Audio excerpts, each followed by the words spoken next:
I was against it once it was finally negotiated and the terms were laid out. I wrote about that in... You called it the gold standard. Well, I hope... You called it the gold standard of trade deals. You said it's the finest deal you've ever seen. No. And then you heard what I said about it, and all of a sudden you were against it. Well, Donald, I know you live in your own reality, but that is not the facts. And look at her website. You know what? It's no different than this. She's telling us how to fight ISIS. Just go to her website. She tells you how to fight ISIS on her website. I don't think General Douglas MacArthur would like that too much. The next segment, we're continuing the subject of... Well, at least I have a plan to fight ISIS. No, you're telling the enemy everything you want to do. No, we're not. See, you're telling the enemy everything you want to do. No wonder you've been fighting ISIS your entire adult life.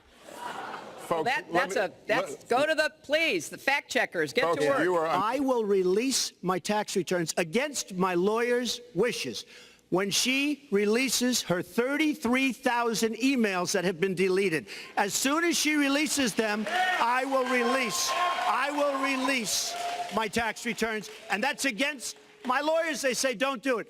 Well, I think you've just seen another example of bait and switch here. So you've got to ask yourself, why won't he release his tax returns? And I think there may be a couple of reasons. First, maybe he's not as rich as he says he is.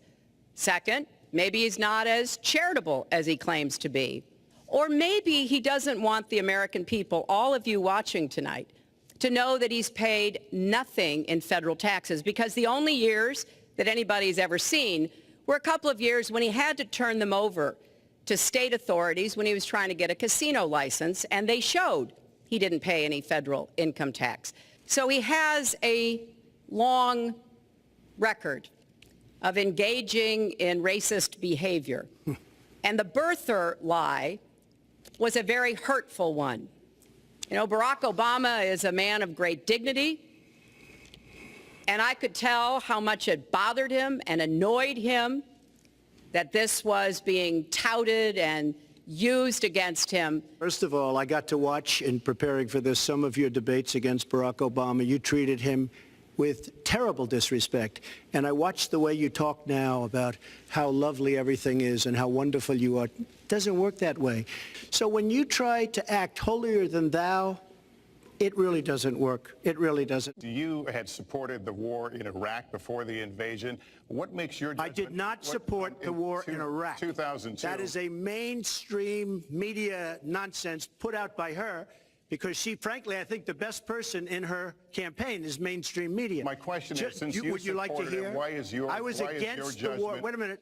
I was against the war in Iraq, just so you put it out. The record shows otherwise. The record does not show that. Why is your judgment? The record shows that I'm right. Earlier this month, you said she doesn't have, quote, a presidential look. She's standing here right now. What did you mean by that?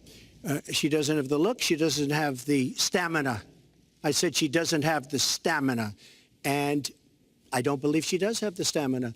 To be president of this country, you need tremendous stamina. Well, as soon as he travels to 112 countries and negotiates a peace deal, a ceasefire, a release of dissidents, an opening of new opportunities in nations around the world, or even spends 11 hours testifying in front of a congressional committee, he can talk to me about stamina.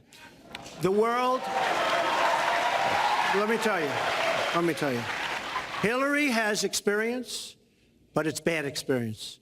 We have made so many bad deals during the last, so she's got experience, that I agree, but it's bad experience. You know, he tried to switch from looks to stamina, but this is a man who has called women pigs, slobs, and dogs. My thanks to Hillary Clinton and to Donald Trump and to Hofstra University for hosting us tonight.